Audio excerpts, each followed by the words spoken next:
Good afternoon, everybody. Thanks for joining this session for spread trading. आप लोग अपना time निकाल के इस सेशन के लिए आए, इसके लिए थैंक्स टू एवरीबडी। आज हम स्प्रेड ट्रेडिंग डिस्कस करेंगे। बेसिकली स्टार्ट करेंगे हम अपने प्रेजेंटेशन का बेसिक ऑफ कमोडिटी डेरिवेटिव क्या होता है और फ्यूचर कॉन्ट्रैक्ट्स क्या होते हैं। और चूंकि स्प्रेड जो ट्रेडिंग हम आज डिस्कस करेंगे वो बेस्ड ऑन फ्यूचर कॉन्ट्रैक्ट होता है, तो हम फिर स्प्रेड क्या होता है और कैसे वो हमारे मार्केट में यूजफुल है और हम कैसे उसमें ट्रेड कर सकते हैं, उसके बेनिफिट्स क्या हैं, ये हम डिस्कस करेंगे। तो स्टार्ट करते हैं session.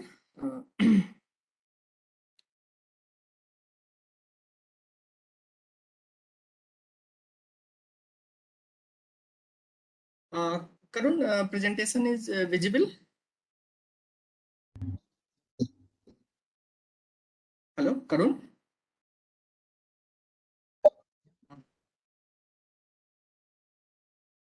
Yes, sir, the presentation is visible. Okay, okay, ठीक है, thanks a lot. और तो ओवरऑल हम सबसे पहले कमोडिटी डेरिवेटिव इकोसिस्टम क्या है उसके बारे में डिस्कस करेंगे। जैसे कमोडिटी डेरिवेटिव जो हमारा अगर हम बात करें कमोडिटी ट्रेड डेरिवेटिव की, तो ये ऑलमोस्ट ओल्डेस्ट मतलब जो कमोडिटी की जो फ्यूचर कॉन्ट्रैक्ट्स जो ट्रेड हुए थे वो किसी भी फाइनेंशियल इंस्ट्रूमेंट में सबसे फर्स्ट जो डेरिवेटिव इंस्ट्रूमेंट था वो कमोडिटी था, जो कि सीबॉट पे सबसे पहले अराउंड 1860s में ट्रेड हुआ। अगर इंडिया की भी बात करें तो इंडिया में भी 19th सेंचुरी में उस समय के जमाने में बॉम्बे कॉटन एक्सचेंज हुआ करता था, और उसके बाद भी लोकल एक्सचेंजेस थे जो रीजनल लेवल के एक्सचेंजेस थे, जैसे हापुड़ एक्सचेंज था और भी अहमदाबाद एक्सचेंज था। तो ऐसे कई सारे उस समय के हिसाब से रीजनल एक्सचेंजेस थे। और अराउंड 1958 के आसपास गवर्नमेंट ने क्योंकि उस समय हमारा देश मतलब अनाज के मामले में सेल्फ सफिशिएंट नहीं था, तो ब्लैक मार्केटिंग होती थी, तो उसकी वजह से कमोडिटी डेरिवेटिव भी बैन हो गया। और फिर जब हम सेल्फ सफिशिएंट हुए और मतलब एक मार्केटेबल कमोडिटी एज एक प्रोडक्ट एग्री कमोडिटी भी जब गवर्नमेंट को लगा कि अभी मार्केट किसानों को कहीं ना कहीं इस मार्केटेबल, अगर उनको पता रहे कि उनके प्रोडक्ट की क्या प्राइसेस है क्या है, तो उसके उनको बेनिफिट के हिसाब से उन्होंने वापस से 2003 में अलाउ किया कमोडिटी ट्रेड डेरिवेटिव की ट्रेडिंग का। सॉरी 2001 में। और उसके बाद जब वो अलाउ हुआ तो कमोडिटी एक्सचेंज की स्टैब्लिशमेंट हुई, जिसमें बेसिकली एनसीडीएक्स फर्स्ट एक्सचेंज थी, और उसके बाद एमसीएक्स और कुछ और एक्सचेंज आए जो कमोडिटी में जिन्होंने प्रोडक्ट अपने लॉन्च किए।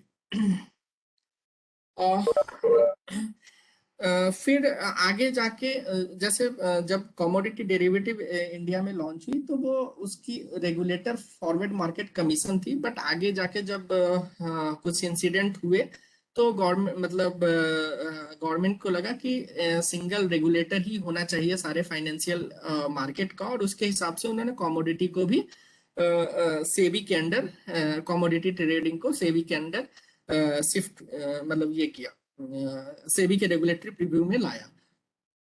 तो अगर हम बात करें आज के मार्केट एस्टेब्लिशमेंट की, तो सबसे पहले मिनिस्ट्री ऑफ फाइनेंस आता है, उसके बाद सेबी, तब नेशनल एक्सचेंजेस जो आते हैं वो बेसिकली हैं एनसीडीएक्स, एमसीएक्स, आईसीएक्स, एनएससी, बीएससी। तो ये सारे जो प्लेटफॉर्म है एक नेशनल लेवल के एक्सचेंजेस के पहले ये commodity as a product derivative instrument provide कराते हैं, और टोटल आज के डेट में 91 कमोडिटी है जिसकी डेरिवेटिव ट्रेडिंग सेबी ने अप्रूव की है, जिसमें से अप्रॉक्स 40 कमोडिटी एक्सचेंज पे ट्रेडेबल है।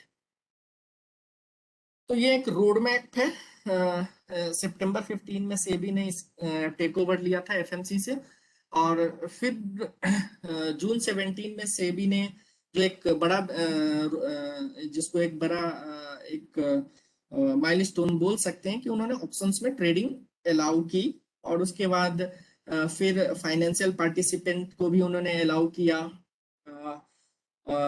उसके बाद 2017 में ही उन्होंने ये परमिट किया कि पहले क्या होता था कि जैसे कोई ब्रोकिंग फर्म है तो ब्रोकिंग फर्म की जो को कमोडिटी डेरिवेटिव प्लेटफॉर्म देने के लिए उनको एक अलग से सब्सिडरी बनानी पड़ती थी। तो उन्होंने वो हर्डल वहां पे खत्म किया, और उन्होंने बोला कि जो मेन पेरेंट कंपनी है उसके अंदर ही आप कमोडिटी ट्रेडिंग की फैसिलिटी दे सकते हैं। तो इसका ये बेनिफिट हुआ कि क्लाइंट को एक सिंगल मार्जिन से वो जिस प्रोडक्ट में चाहे वो ट्रेड कर सकते हैं। मतलब क्लाइंट ने ब्रोकर को मार्जिन दी तो वो चाहे तो शेयर्स में ट्रेड करे, फ्यूचर्स में करे, ऑप्शंस में शेयर्स के करे, या कमोडिटी में ट्रेड करे, उनको ये बेनिफिट मिलने लगा। देन 2019 में म्यूचुअल फंड और पीएमएस को भी अप्रूवल मिले कि वो ट्रेड में पार्टिसिपेट कर सकते हैं, एंड 2019 में ही उन्होंने फर्स्ट टाइम इंडाइसेस को भी अप्रूव किया, और उसके बाद हमने एग्रीडेक्स लॉन्च किया। अगर एनसीडीएक्स जो अगर जो प्लेटफॉर्म है जिसमें हमारा जो एक्सचेंज है उसमें बेसिकली हम एग्री कमोडिटी में, अब हम नॉन एग्री कमोडिटी भी के भी प्रोडक्ट है हमारे पास, बट प्रीडोमिनेंटली जो प्रोडक्ट है हमारे एग्री कमोडिटी के प्रोडक्ट हैं। और इसको हमने बेसिकली 5 सब ग्रुप्स में अगेन उसको क्लासीफाई किया है कि cereal and pulses, then spices, और फाइबर्स जो कि कपास होते हैं जिसको हम कॉटन, इंडिया में मेनली कॉटन फाइबर्स में आते हैं, और ग्वार गम, ग्वार सीड जो कि एक राजस्थान का काफी हाईली ट्रेडेबल प्रोडक्ट है, and then oil seed complex. तो ये 5 सब क्लासिफिकेशन है एग्री कमोडिटी मार्केट के, और इसमें जो मेजर ऑफ द प्रोडक्ट है वो हमारे एनसीडीएक्स प्लेटफॉर्म पे ही जिस इनका वॉल्यूम काफी प्रीडोमिनेंट है। तो अगर हम अगर एग्री कमोडिटी ट्रेडिंग की बात करें तो more than 80% market share NCDEX के पास है। अगर थोड़ा सा कमोडिटी डेरिवेटिव क्यों अलग है फाइनेंशियल डेरिवेटिव से, जैसे इसमें सबसे बड़ा जो डिफरेंस है कि फाइनेंशियल डेरिवेटिव का एक मोस्टली कैश मार्केट होता है जो ट्रेडेबल होता है उसी प्लेटफॉर्म पे। जैसे कि अगर हम रिलायंस की बात करें तो रिलायंस और रिलायंस के फ्यूचर हो या रिलायंस के ऑप्शन, तीनों चीजें जो स्टॉक एक्सचेंज है उस पर ट्रेड होते हैं, जैसे बीएससी और एनएससी। तो बट कमोडिटी के केस में ऐसा नहीं होता है। कमोडिटी के केस में होता है कि कमोडिटी फिजिकल मंडी में अलग ट्रेड होती है और उसका डेरिवेटिव जो है वो एनसीडीएक्स पे ट्रेड होता है। तो जो इन सेटलमेंट होता है वो most of the financial derivative case में कैश सेटल होता है। मतलब जो भी आपका नेट प्रॉफिट आएगा या मतलब जो भी आपका आपने अगर एंड तक एक्सपायरी रखी तो आपका नेटिंग होता है पोजीशन का, ना कि एक्चुअल में अगर आपने रिलायंस का फ्यूचर लेके रखा है तो अगर प्राइस से आपको जो प्रॉफिट आ रहा है या लॉस आ रहा है वो आपको लेना या देना है डिफरेंस। बट कमोडिटी के केस में आपको एक्चुअल डिलीवरी लेनी पड़ती है। सेकंड जो हमने बोला कि क्वांटिटी एंड क्वालिटी यहाँ एक इशू होता है जो कि फाइनेंशियल प्रोडक्ट में नहीं होता है। कमोडिटी में हमेशा क्वांटिटी और क्वालिटी एक parameter, important parameter of physical market trade भी होता है, जो फाइनेंशियल मार्केट में एग्जिस्ट नहीं करता है। होल्डिंग चार्जेस या जिसको हम कैरी चार्जेस बोलते हैं, कि अगर मैं फाइनेंशियल इंस्ट्रूमेंट रखता हूं तो मेरा होल्डिंग कॉस्ट केवल इंटरेस्ट कॉस्ट आएगा। जैसे मैंने एक रिलायंस आज लिया और मैं उसको रिस्क फ्री इंटरेस्ट पे देखूं तो अगले महीने का जो उसका प्राइस होना चाहिए वो रिलायंस के प्राइस पे केवल रिस्क फ्री उसका इंटरेस्ट का जो कॉस्ट है वो आता है उसकी प्राइसिंग में, जो थियोरेटिकल प्राइसिंग मॉडल है। लेकिन अगर हम फिजिकल कमोडिटी की बात करें तो होल्डिंग कॉस्ट में हमारा वेयर हाउसिंग जो स्टोरेज कॉस्ट होता है वो इंश्योरेंस कॉस्ट होता है, और जो क्वालिटी की टेस्टिंग, तो इसमें वेयर हाउसिंग एक प्रीडोमिनेंट कॉस्ट होता है जो हमें आगे की प्राइसिंग के लिए लेना पड़ता है। फिजिकल मार्केट ऑब्वियसली से थोड़ा सा सीजनल है नेचर में, खास करके अगर हम एग्री कमोडिटी की बात करें तो ये काफी हद तक सीजनल प्राइसिंग होती है, क्योंकि एग्री कमोडिटी पूरे साल के में एक बार, मोस्ट ऑफ द कमोडिटी में, कुछ कमोडिटी दोनों सीजन के होते हैं, but most of the commodity season में एक बार आते हैं, और उन उस सप्लाई टाइम में वो एक प्रेशर में सप्लाई आता है, और उसी सप्लाई से वो कमोडिटी पूरे साल उसका कंजम्पशन बनता है। तो ये एक थोड़ा सा डिमांड सप्लाई इसमें डायनेमिक ज्यादा होते हैं, और गवर्नमेंट की पॉलिसी ज्यादा डायनेमिक होती है। तो ये बेसिकली यही एक रीजन है कि अगर हम आगे जाके देखेंगे तो एग्री जो हम अभी डिस्कस करेंगे स्प्रेड ट्रेडिंग की, तो इन ये बेसिक एक बेसिक फैक्टर है जिससे स्प्रेड ट्रेडिंग भी थोड़ा एग्री कमोडिटी में डायनेमिक है, और उसमें एक अपॉर्चुनिटी बनती है अगर आप उसको समझ के ट्रेड करेंगे तो। जो बेसिकली ये वाली चीजें फाइनेंशियल मार्केट में नहीं होती, वो एक काफी कांस्टेंट मार्केट होता है, मतलब उसमें सीजन का कोई बहुत ज्यादा फैक्टर नहीं होता है। तो अगर एक्सचेंज ट्रेडेड जो प्रोडक्ट है उसमें हमारे तीन तरह के प्रोडक्ट है। एक फ्यूचर्स कॉन्ट्रैक्ट जो बेसिकली हमारे यहाँ ट्रेडिंग होती है, जो फ्यूचर कॉन्ट्रैक्ट जिसके बेसिस पे स्प्रेड ट्रेडिंग भी हम आज डिस्कस करेंगे। देन ऑप्शन इन गुड्स, मतलब जो बेसिकली ऑप्शंस कॉन्ट्रैक्ट होते हैं, और इंडाइसेस, मतलब आप जैसे शेयर्स में इंडाइसेस होते हैं कि निफ्टी है, बीएससी, सेंसेक्स है, इसमें सारी जिसमें टॉप की कंपनीज की वेटेड एवरेज की बेसिस पे उसकी ट्रेडिंग होती है। उसी तरह कमोडिटी इंडाइसेस है, एग्रीडेक्स हमारा, जिसमें जो टॉप लिक्विड 8 कॉन्ट्रैक्ट है उसकी वेटेड एवरेज के हिसाब से हमने इंडाइसेस बनाया, और उस पे आप ट्रेड कर सकते हो।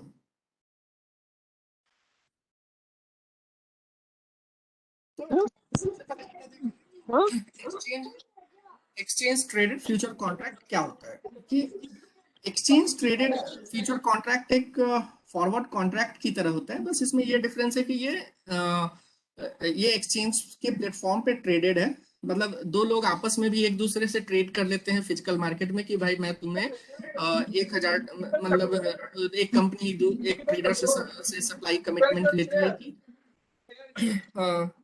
आप मुझे आफ्टर 1 मंथ एक 1,000 MT का मेज का सप्लाई करेंगे। तो ये एक फॉरवर्ड कॉन्ट्रैक्ट होता है जो दो पार्टी के बीच में होता है, लेकिन जब ये एक्सचेंज पे ट्रेडेड होता है तो ये फ्यूचर कॉन्ट्रैक्ट्स में कन्वर्ट हो जाता है। और ऑब्वियसली जब ये फ्यूचर में एक प्लेटफॉर्म पे आएगा ट्रेडिंग करने के लिए, तो उसके लिए कुछ चीजें स्टैंडर्डाइज की जाती है, जो कि मेनली बॉक्स में आप देख सकते हैं कि जब हम फ्यूचर कॉन्ट्रैक्ट करते हैं तो उसकी एक कॉन्ट्रैक्ट साइज होती है जो स्टैंडर्डाइज होती है। फॉरवर्ड कॉन्ट्रैक्ट में वो दो पार्टी के आपस के बीच की अंडरस्टैंडिंग हो सकती है। देन मार्जिन जो होता है वो बेसिकली आप मार्जिन डिपॉजिट करते हो तब आप ट्रेड कर सकते हो, जो कि एक टोटल जो लॉट साइज होती है उसका एक परसेंटेज अमाउंट होता है, जो basically margin counter party risk को नेग्लिजिबल करने के लिए एक मार्जिन का सिस्टम बनाता है। And then mark to market की रोज की, अगर मैंने आज पोजीशन बाई की है और कल को मुझे प्राइसेस गिर रहे हैं तो मैं उन सामने वाले काउंटर पार्टी से मार्क टू मार्केट भी लेता हूँ। ये बेसिकली रिस्क मैनेजमेंट के हिसाब से करते हैं। देन ओपन इंटरेस्ट क्या है, बेसिस कहाँ किस सेंटर का प्राइस ट्रेड हो रहा है और डिलीवरी कैसे होगी। फ्यूचर कॉन्ट्रैक्ट्स हमेशा एक प्री डिफाइंड एक्सपायरी के साथ आता है, जैसे कि वो हमारा most of the commodity contract NCDEX पे एग्री कमोडिटी 20th को एक्सपायर हो जाते हैं, तो वो मंथली एक्सपायरी आती है। तो ये सारे इंपॉर्टेंट चीज हैं जो एक्सचेंज ट्रेडेड फ्यूचर कॉन्ट्रैक्ट्स के होते हैं। अब हम बात करेंगे कैलेंडर स्प्रेड की। तो सबसे पहले हमें ये समझना है कि आखिर कैलेंडर स्प्रेड होता क्या है। तो जब हम ट्रेड करते हैं तो हम डायरेक्शनल पोजीशन लेते हैं। जैसे मान लिया मैंने चने में आज चने का प्राइसेस 5100 पे है और मैं ट्रेड कर रहा हूँ कि मैं चने का प्राइसेस अगले 2 महीने में यहाँ से प्राइसेस बढ़ सकते हैं। तो मैंने क्या किया कि मैंने एक चने का फ्यूचर कॉन्ट्रैक्ट बाई कर लिया और फिर मैंने चने के प्राइसेस के ऊपर ट्रेड किया। तो ये बेसिकली डायरेक्शनल ट्रेड है, और ये एक रिस्की ट्रेड है कि मैंने जब बाई किया है पोजीशन तो वो मेरे प्राइसेस अगर ऊपर की जाने की बजाय अगर नीचे जाते हैं तो मुझे लॉसेस भी आएंगे उसी हिसाब से। तो इसके लिए क्या होता है कि मतलब कुछ लोग क्या होता है कि इसके कॉम्बिनेशन को ट्रेड करते हैं कि मैंने एक बाई किया है और एक सेल किया है कॉन्ट्रैक्ट।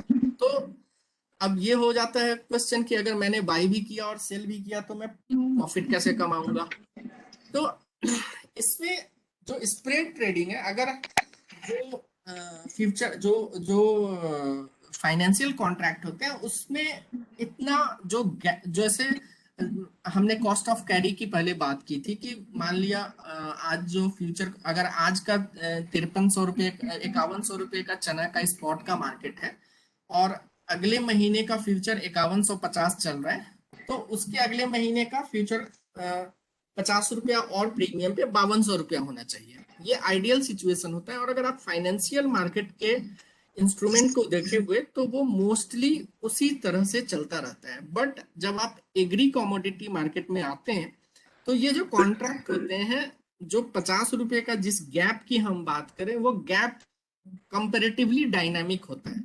मतलब वो 50 रुपये का जो प्रीमियम है वो डिमांड सप्लाई पे आज के मार्केट में काफी हद तक वैरी करता रहता है और over in the day very करता है, in between 10 days, delivery period के डेज। तो जैसे अगर आज हम लेने जाएं तो आज मुझे जून से जुलाई से अगस्त का फ्यूचर कॉन्ट्रैक्ट हो सकता है चने में 50, जो आइडियल सिचुएशन होना चाहिए उसकी जगह वो 60 रुपीज उसका ट्रेड हो रहा होगा। तो इसमें इसका सबसे बड़ा कारण होता है फिजिकल मार्केट की डिमांड एंड सप्लाई की, जो फाइनेंशियल मार्केट में नहीं होता है। ये केवल कमोडिटी मार्केट में ही होता है कि चना एक जो प्रोडक्ट है या मक्का जो एक प्रोडक्ट है उसका फिजिकल का भी डिमांड एंड सप्लाई है। तो आज के डेट में फिजिकल मार्केट में किसी के पास कोई बायर है जिसने फ्यूचर कॉन्ट्रैक्ट बाई किया हुआ है, उसको डिलीवरी चाहिए नहीं, क्योंकि मार्केट में अगर उसने डिलीवरी ले ली तो उसका मार्केट में माल नहीं बिकेगा। तो वो क्या करता है कि वो अपनी बाई पोजीशन नियर मंथ की डिलीवरी वो आगे के मंथ में कैरी करना चाहता है।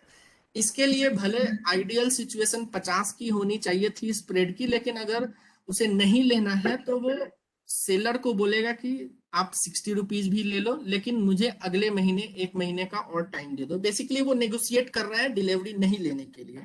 और यहीं से फिर वो स्प्रेड ट्रेडिंग की डायनेमिक्स चालू हो जाते हैं। तो ये फिजिकल मार्केट से जो एग्री कमोडिटी के स्प्रेड है वो हाईली कोरिलेटेड होते हैं और फिजिकल मार्केट के डिमांड एंड सप्लाई पे बेसिकली इसमें फंक्शन होता है। उसी तरह अगर आज के मार्केट में फिजिकल में बहुत ज्यादा डिमांड है तो बायर जो है वो सेलर को बोलता है मुझे तो आज ही के डिलीवरी चाहिए, इसके लिए मैं वापस से आपसे प्रीमियम मतलब मैं इस माल को लेने के लिए नियर मंथ कॉन्ट्रैक्ट में आपको प्रीमियम दे सकता हूँ और आपसे डिलीवरी लेने के लिए मैं तैयार हूँ, क्योंकि उसको पता है कि जब वो डिलीवरी लेगा तो वो स्पॉट में उसका माल बिक जाएगा। तो इस वजह से ये जो स्प्रेड है दो कॉन्ट्रैक्ट के बीच का गैप है, वो गैप आइडियल सिचुएशन में जो 50 होता है वो 30 भी हो जाता है, 70 भी हो जाता है। तो वहां पे एक ट्रेडिंग अपॉर्चुनिटी जो हम आगे के एग्जाम्पल में समझेंगे कि वो कैसे हम उसमें प्रॉफिट करते हैं। जैसे ये बाई इसमें दो तरह के स्प्रेड बनते हैं, एक बाई स्प्रेड और एक सेल स्प्रेड। अब सबसे पहले समझते हैं कि बाई स्प्रेड क्या होता है। बाई स्प्रेड का मतलब कि आज के डेट में हमने फार मंथ वाला कॉन्ट्रैक्ट बाई किया है। मतलब आप अगर आज अभी जून चल रहा है तो हमारे जुलाई और अगस्त के ट्रेड कर रहे हैं और सितंबर के भी फ्यूचर्स ट्रेड कर रहे हैं। तो जब मैं बाई स्प्रेड करूंगा तो मैं अगस्त का फ्यूचर बाई करूंगा और जुलाई का फ्यूचर बेचूंगा। ये मेरा बाई स्प्रेड बनता है। और इसमें प्रॉफिट कैसे होगा, जो मैंने मान लिया 40 रुपये में मैंने एक स्प्रेड का कॉन्ट्रैक्ट बनाया था कि मैं 40 में जो दो कॉन्ट्रैक्ट के बीच गैप है वो 40 रुपये का है। और अगर ये गैप बढ़ता है, ये 40 की जगह 50 होता है, 60 होता है, ये दो दो कॉन्ट्रैक्ट के बीच, तो ये गैप बढ़ेगा तो ये मेरा प्रॉफिट बढ़ेगा। और बाय स्प्रेड कब आता है? जब मार्केट में बाय स्प्रेड अपसाइड तब मूव होता है, मतलब स्प्रेड तब अपसाइड मूव होता है जब इस स्प्रेड का गैप, जब मार्केट में डिमांड नहीं है, मतलब प्लेयर जो है फिजिकल के बाई पोजीशन वाले वो नियर मंथ में वो डिलीवरी नहीं लेना चाहते, तो वो उस केस में बाई स्प्रेड बनाते हैं लोग और वो स्प्रेड का बेनिफिट खाते हैं। और उसी के अगेंस्ट सेल स्प्रेड के कॉन्ट्रैक्ट होते हैं जो बेसिकली बाई स्प्रेड बिल्कुल ऑपोजिट है। तो उसमें आप नियर मंथ के कॉन्ट्रैक्ट बाई करोगे और फार मंथ के कॉन्ट्रैक्ट सेल करोगे, और ये अगर स्प्रेड नैरो हो रहा है तो आप उसमें प्रॉफिट बनाओगे। और ये सिचुएशन तब बनती है जब मार्केट में बहुत ज्यादा डिमांड है, तो लोग सेल स्प्रेड की तरफ की स्ट्रेटजी बनाते हैं। अगर हम ये हुआ कि ये तो हमने देखिए कहीं इस कॉन्ट्रैक्ट में भी कहीं ना कहीं हमने एक प्राइस व्यू लिया और एक डायरेक्शन के बेसिस पे ही ट्रेड की, बट फिर भी ये हमारा स्प्रेड ट्रेडिंग का क्या बेनिफिट है ये सबसे पहले देखिए कि स्प्रेड्स के जो ट्रेड जब हम करते हैं तो आप कभी भी ध्यान रखिए कि जब हम मान लिया किसी प्रोडक्ट में चने में ट्रेड किए तो उस चने की जो मूवमेंट है वो 500 रुपीज भी प्लस माइनस आइदर वे जा सकती है डिपेंडिंग अपॉन न्यूज, क्या सप्लाई सिचुएशन है, क्या फंडामेंटल्स हैं ये। बट स्प्रेड के जो मूवमेंट है उसकी एक लिमिटेशन है मतलब दो कॉन्ट्रैक्ट के बीच अंडरलाइन तो मेरा चला ही है, ये तो केवल दो कॉन्ट्रैक्ट के गैप के बीच की ट्रेड है। तो ये गैप मतलब 500 रुपये, इसके गैप के घूमने के 500 रुपये के चांसेस, मतलब वो मतलब ठीक है कभी 1% या कभी ऐसा इवन सरकमस्टांसेस हो गया तो हो सकता है, बट इसके चांसेस बहुत कम होते हैं, तो ये एक नैरो रेंज में घूमेगा। तो इसमें अगर आपके प्रॉफिट करने के चांसेस मतलब जो प्रॉफिट का जो ये है क्वांटम है वो कम है, लेकिन साथ ही रिस्क के भी चांसेस, मतलब जो रिस्क है वो भी आपका कम है। सेकंड है जो हमारे ट्रेड है वो हमारा एक ऑलरेडी प्रोडक्ट है जो इस गैप को ही ट्रेड को जो स्प्रेड के कॉन्ट्रैक्ट्स हैं, तो आप आसानी से इसमें ट्रेड कर सकते हो, आपको दो अलग अलग कॉन्ट्रैक्ट में जाकर ट्रेड नहीं करने की जरूरत है, आप सीधे इस कॉन्ट्रैक्ट में ट्रेड कर सकते हो, गैप में ही सीधा ट्रेड कर सकते हो। थर्ड है कि जो मोस्ट इंपॉर्टेंट है कि जब आप स्प्रेड में ट्रेड करते हो तो आपको एक मार्जिन का बेनिफिट मिलता है तो जैसे मान लिया आप किसी प्रोडक्ट में ट्रेड करते हो तो आपको मोटा मोटी 12% का मार्जिन देना पड़ता है। तो जब आप बोलोगे कि मैंने एक कॉन्ट्रैक्ट बाई किया और एक कॉन्ट्रैक्ट सेल कर दिया तो मुझे 24% का मार्जिन लगेगा, लेकिन ऐसा नहीं है, ये 12 यहाँ पे अराउंड मतलब जो दोनों साइड से आपको मार्जिन का बेनिफिट मिलेगा और आप केवल मतलब 50% आपको टोटल में 75% का बेनिफिट मिलेगा, मतलब और एक साइड लेग में आपको 50% का, मतलब अगर टोटल 24% मार्जिन बन रहा था तो आप अप्रोक्स 6% का मार्जिन देके आप ट्रेड कर सकते हो, क्योंकि इसमें अंडरलाइन चूंकि दोनों आपका पोजीशन एक हेज पोजीशन है तो उस पे हेज पोजीशन पे आपको वो ट्रेड मार्जिन का बेनिफिट मिलता है। और ये इस इंस्ट्रूमेंट को ट्रेड करने का एक जो न्यू प्लेयर है या जो लोग थोड़ा सा कम रिस्क के साथ फ्यूचर कॉन्ट्रैक्ट, क्योंकि फ्यूचर कॉन्ट्रैक्ट ऑब्वियसली एक लिवरेज कॉन्ट्रैक्ट होता है तो उसमें ट्रेड करना ऑब्वियसली एक रिस्की है, तो जो लोग नए लोग हैं या कम रिस्क के साथ ट्रेड करना चाहते हैं और उनके पास मतलब एक अच्छी अंडरस्टैंडिंग के साथ ट्रेड करना चाहते हैं day to day demand supply की अंडरस्टैंडिंग के साथ, तो उनके लिए ये काफी बेनिफिशियल प्रोडक्ट है। इसमें रिस्क भी कम है, रिवार्ड भी कम है, लेकिन ऑब्वियसली एक कंसिस्टेंसी के साथ आप ट्रेड ज्यादा अच्छे से कर सकते हो अगर आप मार्केट को समझ के ट्रेड करो तो इसमें जैसे हमने बात की थी कि जो ट्रेड होते हैं वो कैसे स्प्रेड को इफेक्ट, मतलब कौन सी ऐसी चीजें हैं जो स्प्रेड के गैप को इफेक्ट करती हैं मंथ ऑन मंथ ट्रेडिंग में। तो सबसे पहला सप्लाई जो पॉइंट है वो सप्लाई एंड डिमांड, जो कि मैंने डिस्कस किया ही है कि कैसे मतलब जो चूंकि कमोडिटी एक एक्चुअल यूज की कमोडिटी होती है और उसकी एक फिजिकल मार्केट होती है और उसके डिमांड और सप्लाई काफी डायनेमिक होते हैं, और उस बेसिस पे स्प्रेड ट्रेड होता है। तो कैसे, अगर नियर मंथ में अगर डिमांड ज्यादा है तो स्प्रेड नैरो होंगे, अगर डिमांड नहीं है तो स्प्रेड वाइडन होंगे। ये सबसे बड़ा इंपॉर्टेंट है। देन जो कॉस्ट ऑफ कैरी मतलब ये हुआ कि मैंने आज एक चीज होल्ड की हुई है तो मुझे कितना उसको उस चीज को रखने के लिए मेरा एक महीने का कॉस्ट क्या है, जो हम पहले डिस्कस कर चुके हैं कि कमोडिटी के केस में वेयर हाउसिंग है, इंटरेस्ट तो है ही, और इंश्योरेंस है, और क्वालिटी ऑफ गुड्स जो हमने कराए। तो इसमें सबसे बड़ा जो फैक्टर है वो एक तो इंटरेस्ट, जो कि सारे इंस्ट्रूमेंट के लिए एक कॉमन फैक्टर होता है। सेकंड वन इज कमोडिटी के केस में वेयर हाउसिंग कॉस्ट, जो कि मोस्टली कमोडिटी के केस में 0.3 से 0.5% के बेस अप्रॉक्स वैल्यू होता है उसका मंथली स्टोरेज कॉस्ट, जो हमें ऐड करना पड़ता है। देन हिस्टोरिकल एनालिसिस की मंथ ऑन मंथ या एग्री कमोडिटी, मैंने पहले भी बोला कि एक सीजनल कमोडिटी है, तो एक थ्रू आउट द हिस्ट्री हर साल एक सीजनल पैटर्न बनता है और उसके बेसिस पे भी एक एनालिसिस होती है, और उस वो भी हमें ट्रैक करना चाहिए। बाकी फंडामेंटल एनालिसिस वही है कि कमोडिटी के हमें ओवरऑल डिमांड सप्लाई सिचुएशन या गवर्नमेंट की क्या पॉलिसी वगैरह आ रही है, वो भी एक फैक्टर है। टेक्निकल तो सारे फाइनेंशियल इंस्ट्रूमेंट के लिए एक कॉमन ही प्लेटफॉर्म होता है। Then mean and standard deviation of date contract. जो एक और इम्पोर्टेंट चीज है वो stock position in exchange ecosystem. ये क्या होता है कि हम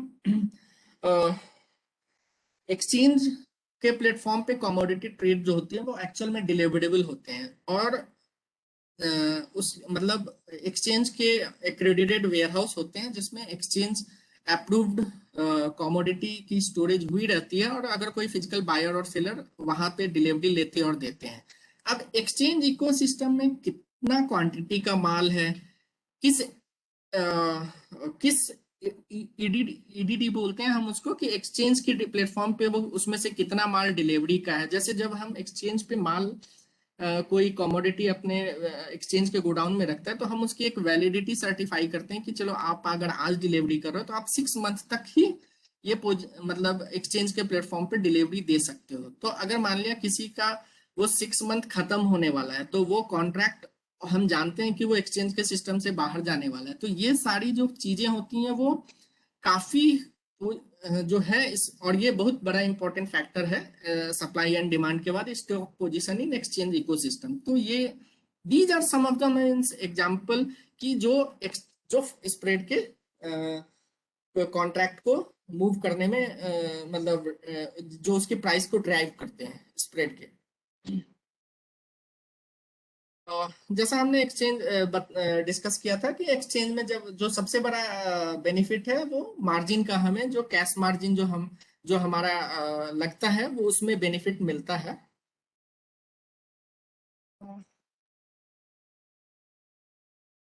तो समरी, ये हमारा लास्ट स्लाइड है, summary of spread trading and key takeaways.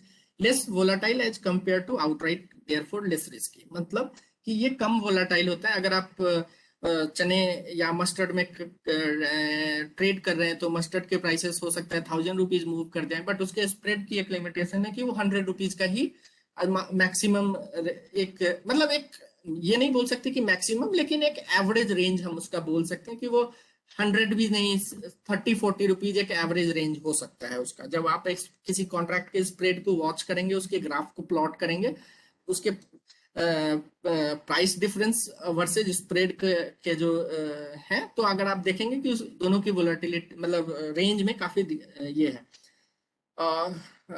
और ऑब्वियसली चूंकि लेस वोलाटाइल है तो एक्सपेक्टेड प्रॉफिट या लॉस दोनों कम होंगे। थर्ड, स्प्रेड बेनिफिट का मार्जिन में हमें बेनिफिट मिलता है क्योंकि जब हम स्प्रेड में ट्रेड करते हैं तो हमें एक आउटराइट बाई पोजीशन या सेल पोजीशन, जो एक हमारा सिंगल लेग होता है, उससे भी हम कम मार्जिन में इसमें ट्रेड कर सकते हैं। तो जो लोग मतलब जिनके पास थोड़ा सा मार्जिन का इशू है वो लोग भी इस प्रोडक्ट में ट्रेड कर सकते हैं।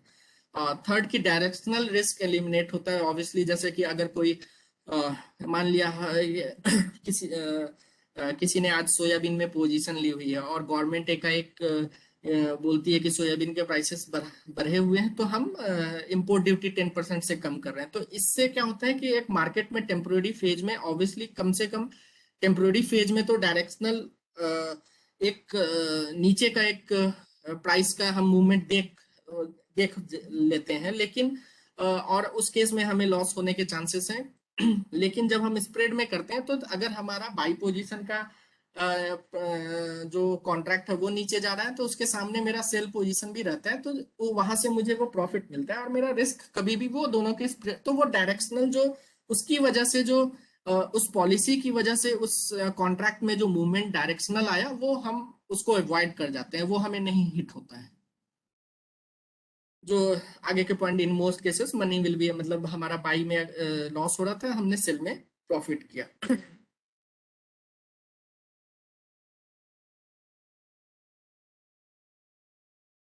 हाँ, जो एक कैलेंडर स्प्रेड जब वोलाटिलिटी आती है मार्केट में, जो हम बोल रहे थे कि अपर सर्किट या लोअर सर्किट या वोलाटाइल मार्केट में, तो इसमें भी एक जो ये तो दो कॉन्ट्रैक्ट के बीच के गैप का है, तो वो वोलाटाइल मार्केट में वो गैप दो कॉन्ट्रैक्ट के बीच में आता रहता है काफी हद तक, और उस गैप का बेनिफिट हम डायरेक्टली स्प्रेड कॉन्ट्रैक्ट में पार्टिसिपेट करके ले सकते हैं। जैसे कि जब वोलाटाइल मार्केट होता है तो वो हो सकता है कि जो आइडियल सिचुएशन 40 के गैप की है वो नहीं बनी रहे, वो कई बार 42-43 हो जाएगी, कई बार 37-38 हो जाएगी, तो हम उस गैप में भी बिना रिस्क को लिए हुए ट्रेड कर सकते हैं। तो ये था हमारा बेसिकली स्प्रेड कॉन्ट्रैक्ट पे आज का डिस्कशन। तो स्प्रेड कॉन्ट्रैक्ट क्या होता है, बेसिकली वो हम एक डिस्कस करना चाहते थे कि और इसके क्या बेनिफिट्स हो सकते हैं, इसमें हम कैसे ट्रेड कर सकते हैं। ऑब्वियसली ये एक जस्ट एक first time go through session है और इसमें हम कॉन्सेप्ट डिस्कस करते हैं। अगर आगे किसी को उसमें और ज्यादा थोड़ा, अगर आप ट्रेड, जब आपका इंटरेस्ट बनेगा, जब आप उसके ट्रेडिंग में जाना चाहेंगे, तो ऑब्वियसली थोड़ा सा आपको और स्टडी करनी पड़ेगी। ये एक कॉन्सेप्चुअल मतलब ट्रेनिंग सेशन होता है जिसमें हम एक कॉन्सेप्ट के बारे में बात करते हैं। अगर किसी की कुछ क्वेरी है तो ठीक, आप पूछ सकते हैं, अदर और एल्स आप मैसेज भी कर सकते हैं चैट बॉक्स में, which ever you whichever the way you like. I'm means uh, uh, waiting for your response and if any question or something like that. So